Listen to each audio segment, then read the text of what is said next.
In the spring of 1942, the senior aviation officers of the United States Navy had concluded that the Douglas SBD Dauntless dive bomber was obsolete. It was slow. It carried a heavier crew workload than newer designs. Its landing gear did not retract. The aircraft scheduled to replace it, the Curtiss SB2C Helldiver, was already in flight testing in Buffalo. The plan was that the SBD would be quietly phased out of the frontline fleet by the end of 1942, retained as a trainer and a Marine Corps land-based aircraft, and eventually retired. The plan did not survive the morning of June 4, 1942. Between roughly 10:22 and 10:28 that morning, 4 squadrons of those obsolete dive bombers found the 4 most important warships in the Imperial Japanese Navy and put bombs into 3 of them, sinking all 3 within the next 24 hours and the 4th before nightfall. The carriers were Akagi, Kaga, Soryu, and Huryu, the heart of Vice Admiral Chuichi Nagumo's first carrier strike force, the same air group that had attacked Pearl Harbor 6 months earlier. The aircraft was the type the Navy had been planning to replace. The SBD had begun its life in the late 1930s at the Northrop Division of Douglas Aircraft. Its designer was Edward Heinemann, who would go on to design 7 more Navy aircraft and become one of the great American aeronautical engineers of the century. The Dauntless was Heinemann's first major naval design. It was built to be useful first and beautiful second, a 2-seat single-engine monoplane with perforated dive flaps along the trailing edges of the wings, an air-cooled radial engine, and what Heinemann himself described as enough strength of structure to survive a pilot's mistakes. The fixed main landing gear that gave the aircraft its slightly antique silhouette saved weight, reduced complication, and survived hard carrier landings that retracting gear of the era did not always survive. The aircraft was less than a year old in fleet service when the Pacific War began. SBDs flew the Marshall and Gilbert Islands raids in February 1942, and the Tokyo Support Strike for the Doolittle Raid in April. At the Battle of the Coral Sea in early May, SBDs of Yorktown and Lexington damaged the Japanese fleet carrier Shikaku badly enough to send her home for repairs and sank the light carrier Shoho in roughly 10 minutes, the moment that produced Lieutenant Commander Robert Dixon's famous radio call, "Scratch one flat top." By the morning of Midway 4 weeks later, the Pacific Fleet's dive bomber pilots were the most combat-experienced naval aviators in the world. Their aircraft was still officially obsolete. They had not been told. The American command at Midway knew, courtesy of Commander Joseph Rochefort's Signals Intelligence Team in Hawaii, that the Imperial Navy planned an early June operation against the island. Rear Admiral Frank Jack Fletcher took the carriers USS Yorktown, USS Enterprise, and USS Hornet to a position north of Midway and waited. On the morning of June 4, search aircraft spotted the Japanese carriers about 200 miles to the west, launching their first strike against the island itself. Fletcher and Rear Admiral Raymond Spruance, commanding Task Force 16, ordered every available strike aircraft into the air against the Japanese fleet. What followed in the first 3 hours of the engagement is one of the bleaker mornings in American naval aviation history. The torpedo bombers from Hornet, the elderly Douglas TBD Devastators of Torpedo Squadron 8, attacked the Japanese carriers without fighter cover and without coordination, and were shot to pieces. 15 of 15 aircraft of VT-8 were destroyed. Only Ensign George Gay, the squadron's last surviving officer, escaped his aircraft and survived the day. The torpedo squadrons from Enterprise and Yorktown, VT-6 and VT-3, followed, also without coordinated support, and were also savaged. Of the 41 TBD Devastators that attacked the Japanese fleet on the morning of June 4, only 6 returned. No torpedo from any of them hit a Japanese carrier. The cost of the torpedo bomber sacrifice has been debated by historians for 80 years. The American dive bomber pilots, climbing toward the Japanese carriers at 20,000 feet at roughly the same moment the last torpedo bombers were dying at low altitude, owed the next few minutes to the men in the Devastators below them. The Japanese Combat Air Patrol, the Zeros that should have been covering the high-altitude sector, had been drawn down to sea level by the torpedo attacks. The skies over Nagumo's carriers when the SBDs arrived were clear of fighters. The American dive bombers had also nearly missed the engagement entirely. Lieutenant Commander Clarence Wade McClusky, commanding the Enterprise Air Group of 2 SBD squadrons, V-6 and VB-6, and Lieutenant Commander Maxwell Leslie's VB-3 from Yorktown, had flown to the Japanese fleet's expected position and found empty ocean. Nagumo had changed course to recover his Midway strike. McClusky, low on fuel and uncertain, made a decision that historians would later call the single most consequential navigational choice of the Pacific War. He spotted a Japanese destroyer, IJN Arashi, far below, racing east on the surface alone. He correctly surmised that the destroyer had been left behind to deal with an American submarine and was now hurrying to rejoin her task force. He turned his squadrons to follow the wake. The wake led him directly to Nagumo's 4 carriers. What happened in the next 6 minutes was the moment the Pacific War turned. McClusky's 2 squadrons attacked Kaga and Akagi from the southwest. Lieutenant Commander Leslie's VB-3 from Yorktown, arriving by a different route, attacked Soryu from the north at almost the same moment. 3 of the 4 Japanese fleet carriers were attacked simultaneously by aircraft they had not detected. In dives, the Japanese combat air patrol could not break up. The SBD dive itself was a technique that had been refined to a doctrinal precision in the pre-war Navy. The pilot rolled inverted, pulled into a 70-degree descent, opened the dive flaps along the wings to hold his airspeed below terminal limits, and tracked the target through a fixed optical sight in the windscreen. He released his bomb at roughly 1,500 feet and pulled out within 500 feet of the water. The bomb continued at the pilot's release angle into the target. A properly executed SBD dive was nearly impossible to evade once committed. The dive flaps held the aircraft on a track no Japanese carrier captain could turn out of. At Kaga, a 1,000-pound bomb from Lieutenant Clarence Dickinson penetrated the flight deck near the bridge and detonated among armed aircraft being refueled below. Other bombs from V-6 and VB-6 followed within seconds.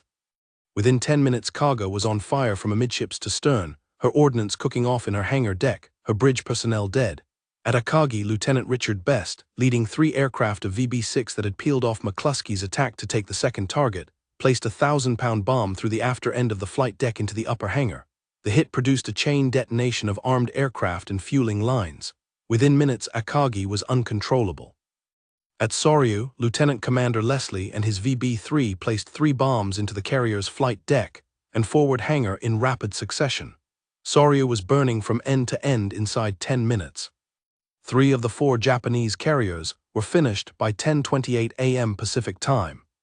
The American dive bombers who had attacked them were already turning for home. The 4th carrier, Huryu, had been 20 miles north of the strike force at the moment of the attack and had escaped the initial strike. Through the morning and early afternoon, she launched her own strikes against the American carriers, finding Yorktown twice and damaging her badly enough that she would later be torpedoed and sunk by a Japanese submarine. By mid-afternoon, the American carriers had located Huryu in turn. At 5 p.m. local time, a mixed strike of SBDs from Enterprise and Yorktown's surviving dive bomber squadron was now operating off Enterprise, found Huryu and put 4,000-pound bombs into her flight deck. The lead pilot of the attack was the same Lieutenant Richard Best who had hit Akagi that morning. Within minutes, Huryu was burning out of control. She was scuttled by her own destroyers in the early hours of June 5. The men who flew the Dauntless at Midway were a particular kind of professional. The squadron commanders averaged 32 years of age. Most had been Naval Academy graduates of the late 1920s and had spent the interwar decade pulling fixed-gear biplanes around carrier decks, learning the dive bombing technique by trial and error, watching colleagues die in training accidents. By June 1942, they had been at war for 6 months. They knew their aircraft to the limit of its envelope. They knew what their ordnance would and would not do to a steel flight deck. Lieutenant Commander Eugene Lindsay, the commander of Torpedo Squadron 6 killed at Midway, had told his wife before he left Pearl Harbor on May 28 that he did not expect to come home. He went anyway. Lieutenant Commander John Waldron, the commander of Torpedo Squadron 8, had told his pilots over the radio as they made their attack run that they would press the attack home no matter the cost. They did. 15 of them died in the next 20 minutes, so that the dive bombers could attack a target with no fighter cover overhead. The men in the SBDs above understood, when they pushed over into their dives at 20,000 feet, what had bought them the next 6 minutes. The dive bomber pilots themselves carried weight the day after Midway. Lieutenant Commander Wade McClusky, who had brought V-6 and VB-6 to the Japanese carriers by his guess on the wake of Arashi, returned to the Enterprise after his attack with 5 gallons of gasoline remaining in his fuel tanks. Half a dozen of his pilots had to ditch in the Pacific on the way home. Lieutenant Richard Best, who had personally placed bombs into both Akagi and Huryu on the same day, was found to be coughing blood at the end of the day. He had inhaled caustic vapor from a faulty oxygen system during his morning dive and would never fly carrier combat again. The Navy retired Best on a medical discharge 2 years later. He lived until 2001 and never spoke publicly about Midway except to credit his squadron mates. The Japanese carrier's loss was the more remarkable for the speed of it. Akagi, Kaga, and Soryu were the 3 of the 4 Japanese carriers that had attacked Pearl Harbor 6 months earlier. Their air groups had been the elite of the Imperial Naval Air Service, the pilots with the most carrier hours and the longest combat experience. Most of the senior pilots survived the carrier sinkings. They had been below the flight deck or in the briefing rooms when the bombs hit. The aircraft they would have flown for the rest of the war did not survive. The hangar decks of all 3 carriers had been packed with armed and partially fueled aircraft when the SBDs arrived. The chain detonations that followed the first bomb hits killed the aircraft, the ground crew, the ordnance handlers, and the maintenance teams that the Imperial Navy could not replace. A small detail of the carrier damage control failure has stayed in the records as well. Japanese carrier doctrine in 1942 did not require fueling stations to be drained between strike preparations. When the SBDs arrived, all 4 carriers had open fuel lines running through their hangar decks. A single small fire became an uncontainable conflagration within seconds. American carrier doctrine, by contrast, had been rewritten after the Lexington's loss at Coral Sea 4 weeks earlier to require fuel line draining before any major operational change. The difference in doctrine showed up in the survival rates. Yorktown took 2 bomb hits and 2 torpedo hits at Midway and stayed afloat for nearly 2 days before being lost to a Japanese submarine. The 3 Japanese carriers attacked at the same moment in the morning of June 4 were finished within minutes. The strategic consequences moved as fast as the bombs had. The Imperial Naval General Staff in Tokyo, briefed on the loss of 4 fleet carriers on the evening of June 5, refused to report the full extent of the disaster to the Army or to the Emperor's government for several weeks. Survivors of the carriers were quarantined on arrival in Japan and forbidden from speaking to their families.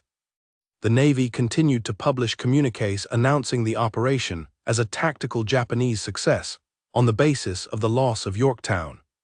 The deception was internal as much as it was external.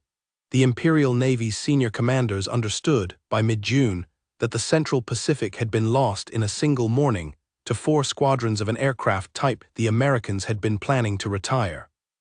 By dawn on June 5, the Imperial Japanese Navy had lost 4 fleet carriers, 248 aircraft, and approximately 3,000 sailors and aviators. The American loss was 1 fleet carrier, Yorktown, and 1 destroyer. The strategic balance of carrier power in the Pacific had reversed in a single forenoon. The aircraft that had reversed it was the aircraft the Navy had been planning to retire. The carrier's senior surviving officer, Commander Mitsuo Fuchida, the same naval aviator who had led the Pearl Harbor strike, was aboard Akagi as Nagumo's air officer during the dive bomber attack. His post-war memoir records the moment with a single word he heard in Japanese as the SBDs appeared at the top of the sky, Kyukoka, meaning Helldivers, the Japanese tactical term for vertical dive bombers. Fuchida had not seen them coming. The carrier's lookouts had not seen them coming. The combat air patrol had been pulled down by the torpedo bomber sacrifice. The Imperial Navy lost a war in the time it took an SBD to fall from 20,000 feet to bomb release. The Dauntless that did this had been called obsolete. It would remain in frontline carrier service for another 2 years. Its replacement, the Curtiss Helldiver, would prove troublesome in service and would not fully displace the SBD until the autumn of 1944.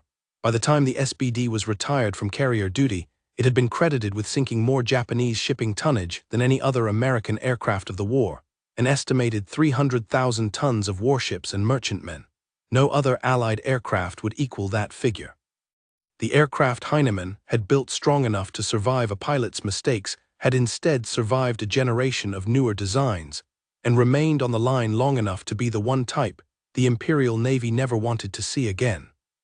There is one small detail in the after-action reports of the SBD squadrons at Midway that historians come back to. The pilots had been told in the briefings before the engagement that their aircraft was outdated and that they were lucky to be flying it at all because the new types were not ready. The pilots had taken this in. They had also, by the spring of 1942, fought in every major naval action since Pearl Harbor. They knew the Dauntless. They knew its dive characteristics and its weapons delivery accuracy and its strength under fire. They did not need a newer aircraft. They needed to find the Japanese carriers. McClusky's gamble on the wake of Arashi gave them that. They did the rest of the work the SBD had been designed to do. The aircraft was called Obsolete. It sank in 6 minutes, more Japanese capital warship tonnage than any single American attack of the war before or after, and it did the same again at dusk to the 4th carrier. The Navy quietly retired the obsolescence label. The Dauntless went on flying. The lesson the Pacific War's dive bomber crews had been making paragraph by paragraph since Coral Sea, that the aircraft you have is the aircraft that matters, that doctrine and training and the courage to commit a dive without breaking off are worth more than 30 knots of airspeed, was the lesson the Imperial Navy heard at Midway in a language it could not refuse. The carriers burned. The dive bombers turned for home. The Pacific War that came after was the war that had been visible above the dive flaps of the SBDs in the moment of release.